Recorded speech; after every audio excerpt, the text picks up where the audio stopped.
The Lord be with you. And with your spirit. A reading from the Holy Gospel according to Luke. Glory to you, Lord. Lord, be on my mind, be on my lips, and in my heart. Someone in the crowd said to Jesus, "Teacher, tell my brother to share the inheritance with me." Jesus replied to him, "Friend, who appointed me as your judge and arbitrator?" And then he said to the crowd, "Take care to guard against all greed. For though one may be rich, one's life does not consist of possessions."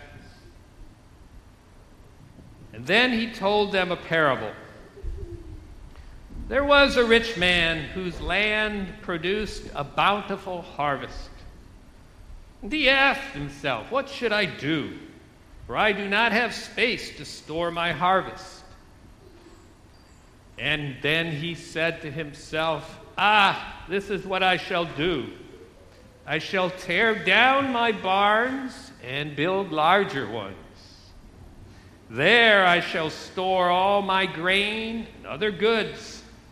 And I shall say to myself, now, as for you, you have so many good things stored up for many years. Rest, eat, drink, be merry." But God said to him, "You fool, this night your life will be demanded of you. And the things you have prepared, to whom will they belong? Thus will it be for all who store up treasure for themselves, but are not rich in what matters to God." The Gospel of the Lord. Praise to you, Lord Jesus Christ.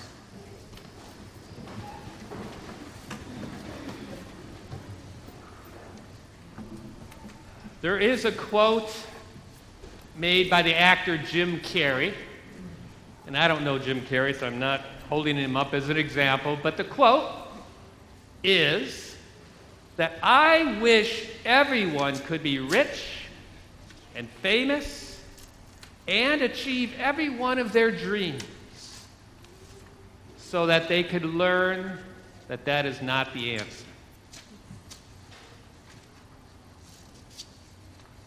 Today's readings are very much along those lines.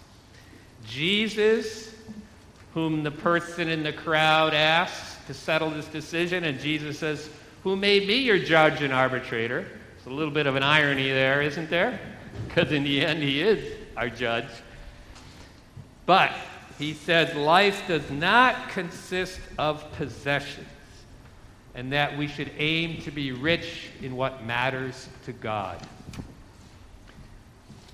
The first reading from Qoheleth, or Ecclesiastes, and the prophet Qoheleth, or however you pronounce that, is a powerful and beautiful reflection on this similar matter. And I think Jesus' parable that he invents is based on this passage from Ecclesiastes.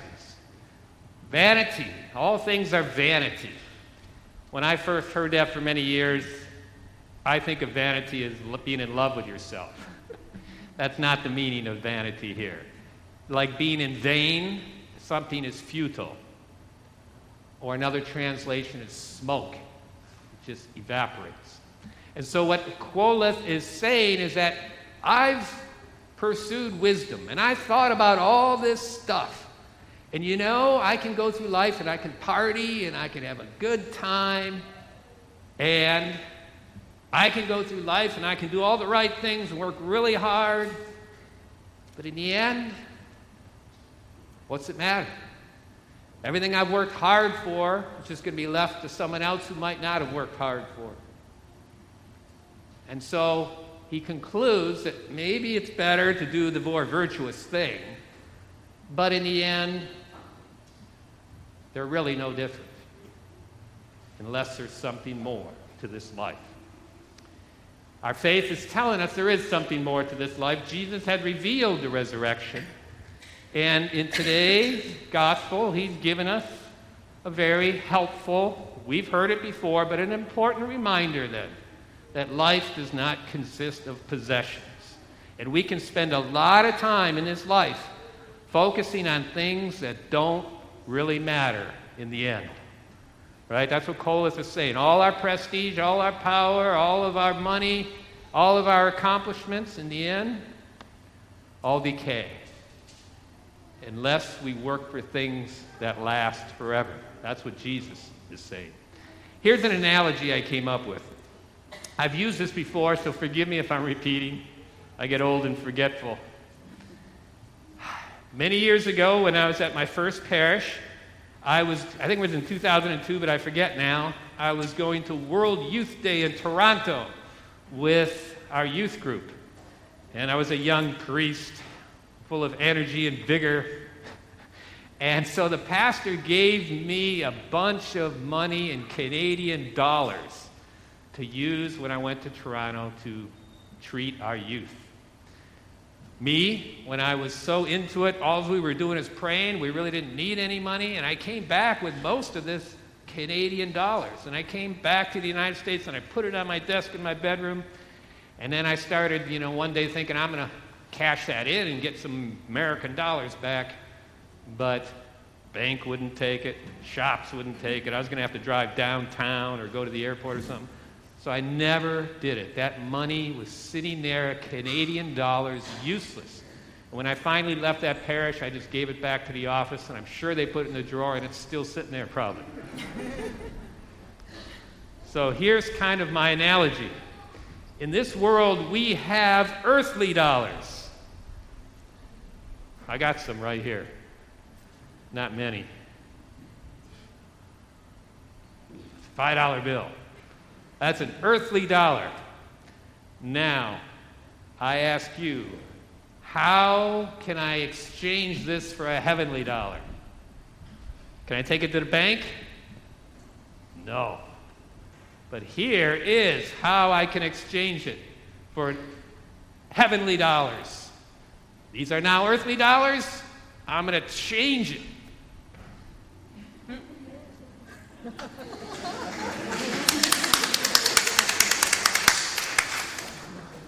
Wow, how did that feel? Yeah, nice. Everything we have, if we hold on to it, it really isn't serving its purpose. But if we use it for things that last forever, that are valuable in God's eyes, and it's not always easy, not just giving money helps all the time, but our focus should be with all we have, our money, our time, our talent, is what can we do to help God's kingdom, to do things that are valuable in God's eyes. And I would even summarize it further, is that what will last forever?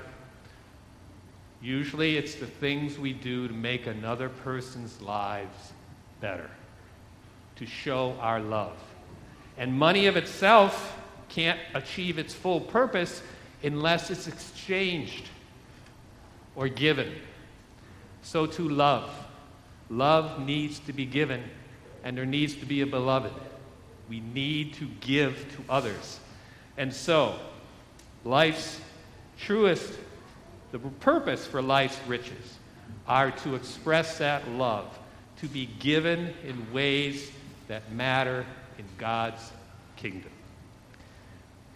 Pretty simple little lesson. And the key to that really is to recognize, I better stand back here, keep my 6 feet,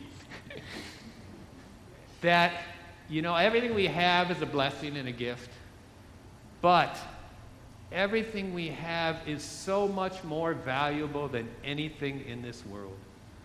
And what our faith teaches us and what Jesus has done and revealed to us is that we have infinite riches in God. Right? No matter what's going on in our life, we can have such a strong, life-giving relationship with God that gets us through the good times and the difficult times, that provides when it's difficult, that we can free ourselves to be generous with others. In the Middle East, there's two seas. There's the Sea of Galilee up in the north, and then there's the Dead Sea down in the south. And in between, the River Jordan combines them. And this is an old analogy other preachers use, but the north, the Sea of Galilee, is full of life, fish, wildlife, because it supplies the Jordan River, and it all pools in the Dead Sea. But the Dead Sea is full of salt, pollution, and there's no life. When one gives, like the Sea of Galilee or the River Jordan, life flows. But when one hangs on, life dies. God created us to be instruments of His grace and love in the world, to share that with one another. And so, step one is to find that wealth in God through our faith, through our sacraments, through having a strong relationship with Jesus, understanding and giving thanks for all He's done for us. But then step two, just as important, to give it away to others, trusting that God will provide for our needs, and we can be generous and exceed and receive the true meaning of all we have. It is like the big lottery going on right now. Did anyone win it yet? Yes. Yeah. Oh, shucks, there goes my homily. But just a couple of days ago, I saw in the news that they interviewed people who'd won the lottery. And you know, sometimes that destroys people.